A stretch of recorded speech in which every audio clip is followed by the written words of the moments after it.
안녕하세요. 김유겁의 경제부동산입니다. 구독과 좋아요 부탁드립니다. 고가 아파트로부터 시작한 집값 하락이 중저가 아파트로 확산이 되고 있으며 거래가 이루어지지 않으면서 눈에 띄게 가격이 추락하고 있습니다. 각국의 경제와 부동산 여건도 좋지 않아서 부동산 침체기가 상당히 이어질 것으로 보이는데, 오늘 제가 알려드린 사항들을 잘 활용하면 큰 부자가 될 수 있습니다. 유럽과 미국 증시는 올랐지만 아시아 증시는 하락 중입니다. 금과 은, 유가는 하락, 달러는 상승 중입니다. 이제 집값 하락이 체감으로 다가오고 있습니다. 볼까요? 부동산 대세 하락 즐겨라. 집으로 왕부자 되는 방법, 아주 중요한 말이죠. 여러분들, 부동산 재테크를 하지 않으면, 내가 하지 않으면요, 상대적 박탈감, 상대적 빈곤감에서 벗어날 수가 없습니다. 자, 여기 로딩에 생각하는 사람 어떻습니까? 여러분들 이렇게 매일 생각하면서 사나요? 지금은 생각을 해야 할 때입니다. 실행을 할 때가 아니에요. 지금은 생각하고 준비할 때입니다. 개인 매입 최적의 조건과 유망 부동산, 이 두 가지를 잘 알아두세요. 별표를 쳐놓을 테니까. 자, 개인 매입, 내가 준비도 안 된 상태에서 무엇을 할 수 있겠어요? 자, 생각이 없는데 어떤 걸 매입하겠습니까? 여러분들 2012, 13, 14, 15, 16 그 황금 같은 기회를 날린 사람들은 아무 생각 없이 산 거예요. 이제 와서 땅을 치고 후회하면 뭐합니까? 자, 이제 또 한 번 돌아올 거예요. 보자고요. 현금을 확보하세요. 누차 말하지만 뭐 우리나라 돈이든 달러든 현금 확보하시기 바랍니다. 많으면 많을수록 좋아요. 이제 부동산이 많은 것은 좋지 않습니다. 떨어질 일밖에 안 남았기 때문에. 비아파트, 즉 아파트가 아닌 것들, 못난이, 뭐 나홀로 아파트, 이딴 것들은 다 매도하세요. 물론 뭐 실거주라면 어쩔 수 없다지만 부를 창출하고 싶은 분들은요, 자기 거 뭐 괜찮다면 그래도 뭐 떨어지도 또 올라가니까 괜찮은데, 아파트가 아닌 것들은 하락장에 팔리질 않아요. 그래서 갈아타기도 힘듭니다. 1년 내외에 나는 집을 사야겠다면 월세를 사시는 게 좋고요. 2년 내외에 전세를 준비해야겠다 하는 사람들은, 뭐 2년 내에 사겠다는 사람들은 전세로 사는 것도 괜찮겠죠? 자, 하락폭이 크면 꼭 대출을 활용하세요. 대출 받지 않는 것은 바닥장에 별로 수익이 나지 않습니다. 갭 투자를 적극적으로 활용하는 게 좋습니다. 지금 하라는 게 아니에요. 지금은 다 안 좋아요. 자, 하락장에 여유자금 미리 준비하세요. 그 다음에 바닥장 갈아타기는 필수입니다. 필수, 선택이 아니에요. 내 거보다 좋은 곳으로 갈아타려고 노력하십시오. 제 방송을 보신 분들은 앞으로 나중에 기회가 왔을 때 막 부자가 되시는 분들이 많을 거예요. 과거에도 상당히 돈을 번 분들이 많습니다. 그 다음에 서울과 경기 남부지역 중심으로 좀 알아보시는 게 좋아요. 아무 곳이나 갈아타는 게 아닙니다. 자, 이번에 유망 부동산은 뭐냐? 기회비용 초급매. 무슨 말이냐면, 지금 부동산을 가지고 있는 사람들이 내 걸 싸게 던져버리고 더 많이 떨어진 걸 잡는 거예요. 우리가 보기에는 2억이나 이렇게 싸게 헐값에 왜 던질까? 5억, 6억 떨어진 것들이 널려있기 때문에 그래요. 사업 실패해서 경매 우려하기 때문에 막 헐값에 내놓는 경우도 많습니다. 특히 금융위기가 터지거나 아니면 2, 3, 4년 집값이 폭락을 하게 되면 이런 현상이 벌어져요. 이혼 등 가정 문제도 집값 추락의 원인이고요. 실직 등 경제 파탄, 바로 이런 상황도 아주 초급매를 잡을 수 있죠. 무리한 투자자가 정말 집을 여러 개 잡은 사람들은 급매로 내놓을 수밖에 없습니다. 지금 빨리 던지셔야 할 거예요. 아마 갭 투자 많이 하신 분들. 폭락장, 공포의 매물. 이제 하락이 계속 되니까 기다려도 올라가지 않으니까 공포로 매물을 내놓고 40% 이상 초급매. 정말 이런 매물들 잡아야겠죠. 갭 차이가 적은 소형 급매, 즉 집값은 많이 추락을 했는데 부동산 매매가하고 전세가하고 차이가 안 나는 것들, 바로 이런 것들이 유망 부동산입니다. 자기가 최선의 준비를 하고 유망 부동산을 찾아 나서면 돈을 벌지 않을 수가 없어요. 무주택자, 이주택자, 주택수별 하락장 투자 전략. 무주택자는요, 잘 들으세요. 자, 이 세 가지를 다 해도 되고 따로따로 자기 자금력에 맞춰서 해도 됩니다. 무주택자들은 먼저 분양 쪽, 유망지역 릴레이식 청약이 우선 중요하겠죠. 자, 여기 당첨되는데 해약해야 하나요? 여러분들 얼마 전에 여러 곳들 좋은 곳들 당첨됐는데 그 해약 집값 떨어진다고 왜 해약을 합니까? 그 해지합니까? 당연히 계약을 해야죠. 좋은 곳들은 여러분들 얼마가 떨어졌든지 간에 또 올라가게 돼 있어요. 자, 그리고 분양권도 고려를 해봐야 돼요. 분양권 미분양도. 그 다음에 지금부터 약 3년, 지금부터 준비를 해야 돼요. 무주택자들은. 몇 년 떨어진다는 보장이 없으니까 지금부터 3년 동안 급매 아파트를 매입하는 것도 하나의 방법입니다. 너무 청약에만 올인하지 마시고요.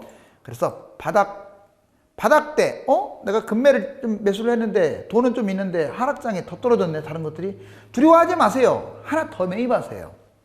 자, 바닥대 추가 매입. 그 다음에 서울 인접 지역이나 서울, 그리고 경기 남부 지역, 이쪽에 하락폭이 큰 곳들이 유망합니다. 이 1주택자들은요, 역시 하락장에 분양 잘 안 되지만 가점이 낮더라도 하락장에는 경쟁률이 낮으니까 될 수 있어요. 분양권 미분양 좋은 곳들 많이 생길 거예요. 서울하고 3기 신도시. 그 다음에 1년에서 3년 정도 시간을 기다려서 급매 갈아타기 하는 게 아주 좋은 방법입니다. 지역은 서울이고요. 서울 인접지역하고 경기 남부지역이 특히 좋고요. 왜? 이곳들이 많이 떨어지니까 그래요. 추가 매입하는 것도 고려하시는 거예요. 자, 2주택자들 하락장 역시 분양, 미분양, 분양권 상당히 괜찮죠? 그런데 2주택이 있으니까 못난이는 좀 매도하는 게 어떨까 판단돼요. 이 시점에서. 세금 아까워가지고 영원히 여러분들 2주택자들 일시적 2주택을 지났다면 영원히 세금 안 없어져요. 그러면 지금 세금 생각하지 말고 던져버리세요. 나중에 차라리 일시적 2주택으로 활용하든 더 폭락한 아파트를 매수를 하든. 자, 자꾸 버리지는 않고 끌고만 가려고 하는 사람들은 돈을 못 법니다. 못난이 아파트 매도하라고 했어요. 자, 1년에서 3년 급매 갈아타기 역시 똑같아요. 1에서 3년 기다렸다가 급매로 좋은 아파트끼리 갈아타기. 내 거 2억 떨어지면 5억, 4억 떨어진 걸로 갈아타세요. 그러려면 지금 매도를 해야죠. 자, 서울 인접, 경기 남부 추가 매입. 그리고 이분들은 이제 주택이 혹시 2개, 3개 이상 늘어나면 임대주택 사업도 적극적으로 권합니다. 자, 다주택자들 하락장에 분양권, 미분양 좋습니다. 이분들도 똑같이 매수해도 돼요. 왜? 하락장에 분양권, 미분양은 5% 계약금을 하다 보니까 돈이 조금 들어간다는 장점이 있어요. 자, 못난이는 이 시점에서 매도하세요. 이것저것 끌고 가지 마세요. 아파트 아닌 비아파트 던져버리고요. 아파트도 좋지 않은 지역이나 나홀로 아파트는 던져버리세요. 자, 그 다음에 1에서 3년 역시 급매 기다렸다가 갈아타기 하시고요. 자, 대신에 여러분들 집 많은 건 좋지 않아요. 특히 상투장에 부동산 좀 정리하세요. 세금 고려하고 6월 달까지 한시적으로 기간을 줬으면 빨리빨리 던지시기 바랍니다. 자, 역시 좋은 곳은 서울 인접지역, 경기 남부. 자, 추가 매입했을 경우 임대주택 사업을 내가지고 여러 채 잡아도 돼요. 언제? 하락장이에요. 자, 이제 주택수별로 전략을 알겠죠? 이게 바로 왕부자가 되는 팁입니다. 하락을 못 느낀다 이런 사람들이 많아요. 여기는 올랐는데요, 여기는 들 떨어졌는데요. 그래요, 충분히 그럴 곳들이 있습니다. 여러분들 지금 집값 하락한 지 4개월밖에 안 됐고, 집값 상승은 6년 동안 해서 6년, 여러분들 6년 했고요. 집값 하락도요 실질적으로 약 5년 정도 했습니다. 언제? 2000 거의 9년, 10년, 11년, 12년, 13년까지. 이해가세요? 자, 이렇게 길게 상승하고 길게 하락하는데 이제 겨우 4개월 됐는데 뭐가 하락을 했겠어요? 좀 기다리시고요. 잘 보세요. 여기 보시면 하락을 못 느끼는 부동산이 뭐냐? 서울 소위 지역, 금강구 집을 갖고 있거나 노도강이나 이런 곳들이에요, 주로. 그 다음에 경기 인천은 막바지에 올랐잖아요. 기재기로. 자, 소위 지역들, 특히 요즘 소위 지역, 좀 좋지 않은 지역들, 안성, 시흥, 평택, 인천, 의정부, 이런 곳들이 조금 반등하고 있는 거예요. 이곳들은 아마 체감을 못 느낄 거예요. 오히려 올라가고 있으니까. 지방 일부 지역, 대전, 세종은 아직도 지금 플러스죠. 대구, 자, 일부 지역, 대구의 변방 지역, 이곳들은 지금 뛰고 있어요. 그리고 수도권 6억 미만 아파트, 서울 같은 경우는 한 7억, 8억 미만 아파트들, 그리고 경기도는 한 6억 미만 아파트, 5억 미만 아파트들, 지방도 마찬가지. 자, 그런 좀 저가 아파트, 3억, 4억은 당연하고요. 이런 것들이 떨어져 있겠습니까, 지금? 걔들 1년 있어야 떨어져요. 자, 아니면 6개월 있어야 떨어지거나. 지금 안 떨어졌겠죠. 지방광역시의 3억 미만 아파트들 거래가 안 될 뿐이지 오히려 이런 것들은 버티고 있습니다. 자, 2019년 늦게 상승한 아파트, 그러니까 작년 뭐 가을이나 겨울부터 올라가기 시작한 것들이 지금 몇 달 됐다고 떨어지겠어요. 한번 바람을 탔기 때문에 상승폭이 축소됐지, 자, 떨어지진 않아요. 지금 이 아파트들은 안 떨어졌습니다. 그런데 결국 이 아파트들도 폭락합니다. 대사하락장, 전국 아파트 3년간 하락폭. 그래서 제가 이걸 만들었어요. 잘 보세요. 하락 기간은 현재 3개월, 6개월, 1년, 2년, 3년인데, 자, 재건축 강남 아파트, 서울 경기 고가 아파트, 서울 경기 저가 아파트, 광역시 고가 아파트, 이렇게 한번 순서대로 나눠가지고, 자, 지금 현재 상태 이거 시뮬레이션을 뽑아봤더니 재건축 강남 아파트는 10%, 물론 많이 빠진 곳은 20%, 물론 지금도 올라가고 있는 곳이 있어요. 재건축 강남 아파트 일부 지역이지만 평균적으로 마이너스 10. 그런데 3개월 정도 빠지면요, 여러분들 마이너스 12%, 6개월 정도 빠지면 마이너스 15%, 지금 20% 빠진 곳들은 30%까지 빠지겠죠. 자, 1년 지났다 무조건 20% 빠집니다. 2년 지났다 30%. 지금 모든 전문가들이 2년 빠질 것이라고 예측을 하잖아요. 자, 그 다음에 3년 빠졌다, 이거 40%. 아파트마다 다른데 여러분들 40%면 10억이 6억 된다는 뜻이에요. 평균이 정말 많이 빠지는 거죠. 서울 경기 고가 아파트는 현재 5%로 뭐 재건축 강남 아파트보다는 덜 떨어졌어요. 그런데 얘 3개월 지나면 마이너스 7, 6개월이면 마이너스 10, 1년이면 마이너스 17, 2년이면 마이너스 25, 3년이면 마이너스 35. 점점 커지죠. 자, 여러분들 여기 2년까지 염두하셔야 돼요. 물론 1년만 빠져도 이렇게 빠질 수 있습니다. 이거는 그냥 하나의 표예요. 자, 그 다음에 서울 저가 아파트 현재 플러스 상태예요. 3%. 서울 경기 저가 아파트. 서울은 마이너스 맞습니다. 서울은 확실히 마이너스인데 경기가 플러스라서 플러스 3% 정도예요. 수도권이. 자, 그런데 3개월 지나면 아마 0%가 될 가능성이 크고요. 서울은 마이너스 확대. 경기도도 이제 거의 제로 상태로 돌아오겠죠. 6개월 지나면 다 떨어집니다. 이제 1년 지나면 경기도가 아주 크게 폭락을 할 거예요. 거래도 없고 10%. 2년 지나면 똑같이 떨어집니다. 마이너스 20%. 3년 지나면 마이너스 30%. 자, 아까 재건축이나 서울에 비해서는 좀 덜 떨어질지 몰라도 폭락하는 것은 매 한 가지예요. 이제 광역시 고가 아파트가 제일 위험합니다. 여러분들 광역시 고가 아파트 지금 마이너스 2%, 뭐 대구라든가 부산이라든가 광주라든가 대전, 특히 대전 많이 뛰었죠. 이런 데 조심하세요. 자, 마이너스 5% 3개월 정도 지나면 아마 대전도 하락세로 전환될 것 같아요. 6개월 정도 지나면 마이너스 11%. 자, 1년 정도 지나면 마이너스 20, 2년 지나면 마이너스 30, 3년 지나면 마이너스 40. 특히 위험한 건 다시 한번 말씀드리지만 지금 광역시, 지방광역시는 대형이 비싸요. 지금 경기도 대형 가격 싸잖아요. 근데 지방광역시는 대형이 비쌉니다. 희소성이 있다고요? 자, 이제 대형 살 날 없어요, 사람들. 자, 수도권이면 몰라도 차라리 지방은 인구도 감소되는데, 자, 대형, 어떻게 30평대가 한 10억 하면 대형은 17억이에요, 16억 하고. 파세요. 대형 끌고 가는 거 좋지 않습니다. 폭락할 가능성이 있고, 이거 40%는 평균치지, 대형은 여러분들이 7, 80% 폭락할 수도 있어요. 실질적으로 경기도 7, 80% 폭락했어요. 10억 넘는 것들이 3, 4억까지 떨어진 경우도 있습니다. 소비 심리 지수, 여기 보시면 2008년 7월 바닥장에 70m까지 떨어졌는데, 여기 보세요. 거의 쌍둥이 아니에요? 예전에 미 금융위기 때 이렇게 떨어져 본 적이 과거에 없어요. 거의 100에서 놀았죠. 이게 100인데 100이면 한 중간인데 100 위에서 다 이렇게 놀아서 집값이 뛰었지 않습니까? 그런데 갑자기 이번에 질병 사태로 쭉 떨어지고 있죠. 매매 전망 지수와 선도 50 지수. 또다시 말씀드리지만 매매 가격 전망 지수, 지금 강북과 강남, 한강 북쪽과 한강 이남. 자, 지금 한강 북쪽 보시면 어떻습니까? 지금 쭉 가다가 진한 색깔 뚝 떨어져 갖고 89.8까지 쭉 내려왔죠. 지금 100이 평균이라고 했어요. 점점 내려가고 있다는 게 문제예요. 강남 쪽은 82.3까지. 자, 이거는요, 여러분들 여기 지금 2019년 5월달 그때 9.13 대책 나오고 아주 정말 제일 바닥권 기었을 때보다 더 지금 내려가고 있는 거예요. 자, 이게 이제 상당 기간 길어지겠죠. KB 선도 아파트 50지수 무슨 말이냐? 이제 고가 아파트 랜드마크들 50개. 지금 작년 2월, 3월, 4월 아주 안 좋았다고 했잖아요. 그때 밑으로 지금 추락했는데 이제 시작이라서 얘가 지금 어디까지 떨어질지 모릅니다. 특히 거래 절벽은 이때보다도 심각해요.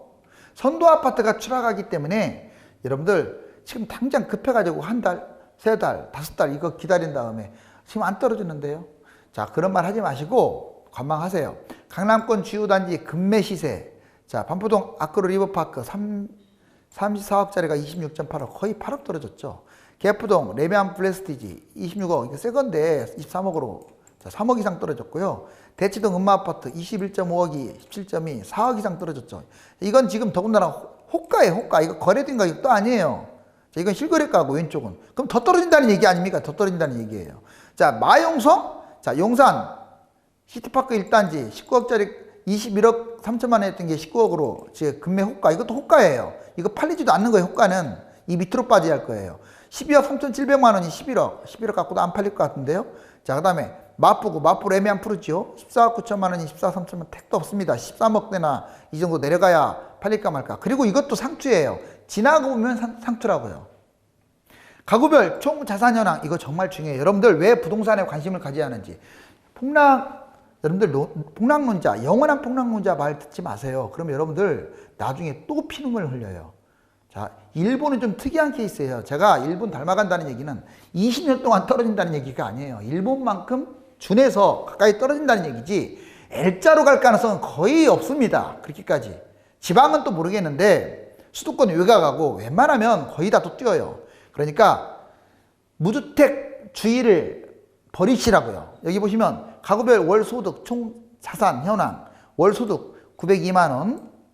자, 상위는 902만 원인데 하위는 상위 20% 902만 원이에요. 하위 20%는 189만 원. 자, 월 소비 410만 원, 99만 원. 정말 너무 차이가 많이 나죠? 그런데 총 자산 보세요.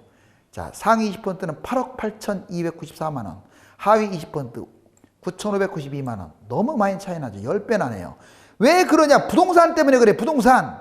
자, 여기 보세요. 6억 9,400, 약 7억 정도가 부동산이에요, 부동산. 부자들. 그리고 가난한 사람들은 부동산이 없어요. 5,644. 이러니 따라가긴 하겠습니까? 특히 집값이 서울 같은 경우는 2배 뛰었는데. 자, 제발 부탁이니까 무주택주의를 벗어나세요. 집값 하락할 때는 잡으시라고요. 여기 가구 소득별 부동산 자산 규모 변화 한번 보세요. 자, 1구간, 자, 5천만 원대. 2구간, 자, 여기 지금 1억 5,400, 1억 5,291. 3구간, 2억 8,100. 자, 그 다음에 4구간, 4억 8천. 5구간, 6억 9천. 이처럼 여러분들 상위 20% 이 구간일수록 집값이 많이 뛰고 있으면 알 수 있어요. 그냥 조금 뛴 게 아니잖아요. 그냥 날아가 버리지 않습니까? 대출 이용 금액에 따른 가격 상승률. 제가 하락장에 대출을 받으라는 이유가 여기에 있어요. 잘 보세요. 지금 상승장 특히 자, 2017년 이후에 보시면 이렇게 흘러갔습니다. 자, 여러분들 1억 원대 이하는 1억 원대 이하는 대출 원금 7천만 원 받았는데 670만 원밖에 안 올랐어요. 2억 원대 1억 2,700만 원을 받았는데 1,600만 원이나 뛰었어요. 자, 그 다음에 3억 원대 1억 4천만 원 받았는데 자, 4,500만 원이나 뛰었어요. 4억 원대 자, 1억 7,463만 원 받았는데 7천만 원대가 뛰었고요.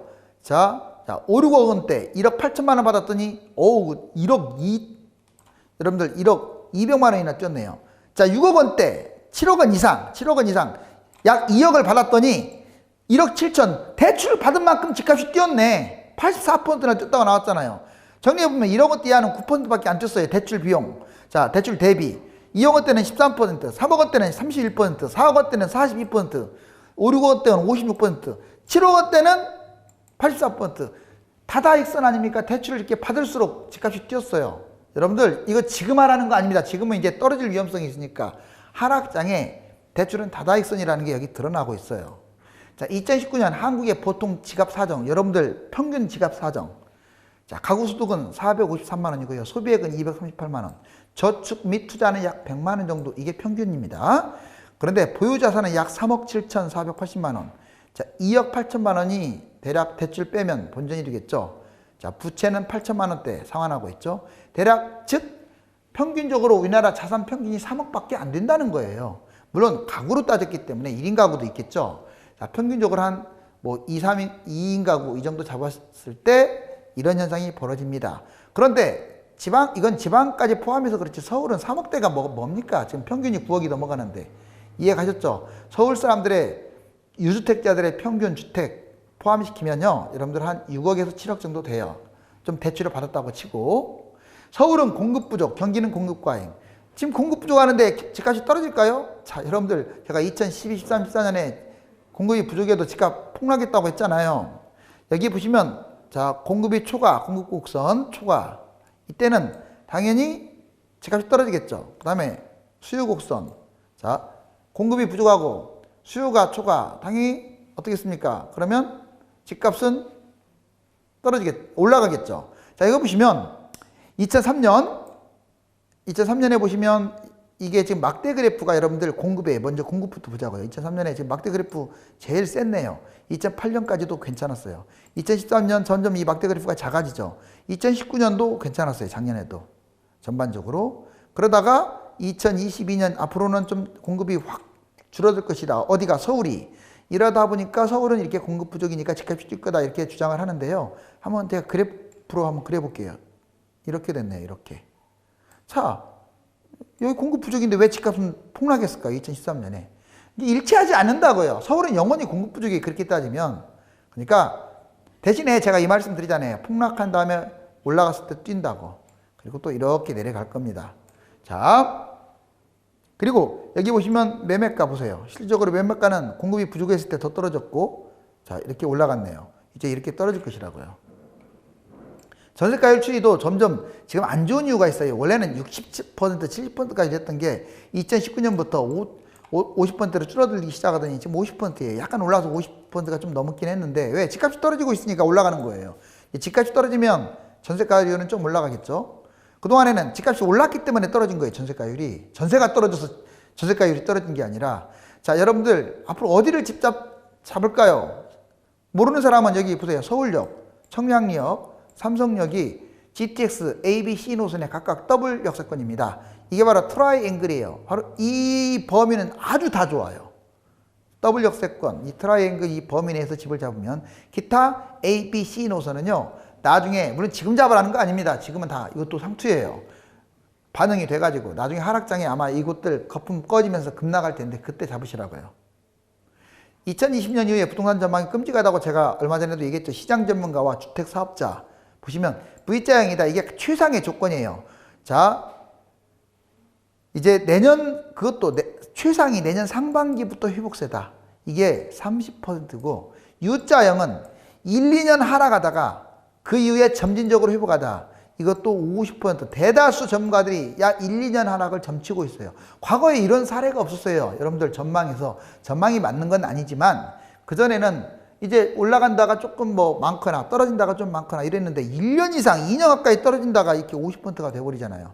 L자형은 말도 안 되는 거겠지만 자, 약 3에서 5년 동안 장기 침체가 지속된다도 14%나 되고요. I자형, 일본처럼 아예 올라가지 않는다. 한 25년 동안 4.7%나 돼요. 이거 꼭 잘 보세요. 자, 이제 최후의 만찬이 뭔지 아시죠? 자, 예수님이 십자가에 못 박혀 돌아가시기 전에 정말 어떻게 보면은 좀 슬픈 이게 그림이잖아요. 그런데 이 최후의 만찬 다음에 자, 돌아가셔가지고 다시 영생의 부활을 이끕니다. 자, 정말 많은 사람들을 구원하게 하려고 홀로 죽으시고 영생의 부활. 제가 이것은 종교 선전을 하는 게 아니라요.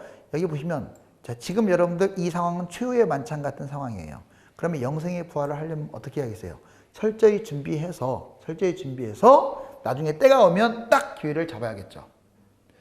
부동산 상승장에는 집값이 서민과 중산층을 가르는 결정적인 기준이 됩니다. 아까 보여드렸죠? 자, 이제 또 부동산 하락장이 돌아오면 역전현상이 벌어질 수 있어요. 얼마든지 뒤집을 수 있습니다. 지금 폭락론에 심취해서 아무런 준비를 하지 않는다면 경제적 신분 상승은 이루어지지 않으니까 늘 깨어 있으면서 준비해야 합니다. 감사합니다.